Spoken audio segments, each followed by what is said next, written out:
Naglabas ng sama ng loob si Zainab laban sa mga umano'y fake fans na nare-re-upload ang kanyang content sa social media nang walang paintulot. Sa kanyang Facebook post, ipinahayag ni Zainab ang pagkadismaya sa mga page na nagpapanggap na fan account ngunit naglalabas ng slice clip ng kanyang videos na hindi man lang inaakay ang viewers sa kanyang official platforms.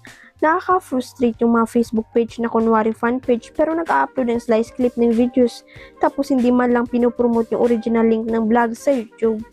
Ano Zainab? Dagdag pa niya mailang page pa umano ang nagbablock sa kanya upang hindi sila ma-report. Yung iba, binablock pa yung page namin para hindi namin sila ma-report. Ginagawa nyo ba talaga to para ma-monetize ang accounts nyo? Ayon sa vlogger na, apektuhan ang performance na kanyang content dahil sa unauthorized repost. Ang unfair, ang laki ng ginagastos at effort namin para makapag-produce ng content tapos kukunin nyo lang, apektado ang views sa YouTube, dagdag niya. Nananawagan si Zainab sa mga gumagawa nito na itigil ang pamimirata ng kanyang videos. Tigilan nyo na ang pamimirata ng mga videos, huwag nyo naman po sayangin, hirap at pagod namin. Humingi rin siya ng tulong sa kanyang mga tunay na taga-suporta na i-report ang mga page na nagnanakaw ng kanyang content at suporta na lamang ang kanyang official account.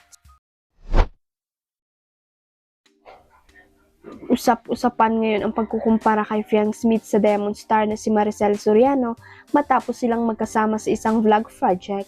Nagkita na nga sa wakas sina Fiang at Maricel nang maging special guest ang una kasama si JM Ibarra sa vlog ng batikang aktres na ikinatuwa ng kanilang fans. Una nang napansin ni Rosel Monteverde ang pagkakawig ng vibes ni Fiang kay Maricel lalo na sa natura nitong galaw at dating sa harap ng kamera. Sa kanilang meet-up, hindi lang simpleng chikan ang nangyari dahil nabigay ng acting tips si Maricel sa dalawa na agad nilang pinahalagahan. Ayon kay JM, may sinabi sa amin na tip na helpful and looking forward kami ma-fly. Dagdag naman ni Piang, ang dami namin natutunan, super ang galing. Mas lalo pang napawaw ang fans ng purin mismo ni Maricel ang yang star matapos nitong narinak ang ilan sa kanyang iconic scenes ang galing ng baby. Huwag kalimutang i-click ang subscribe button at i-ring ang notification bell para sa latest at legit chika updates.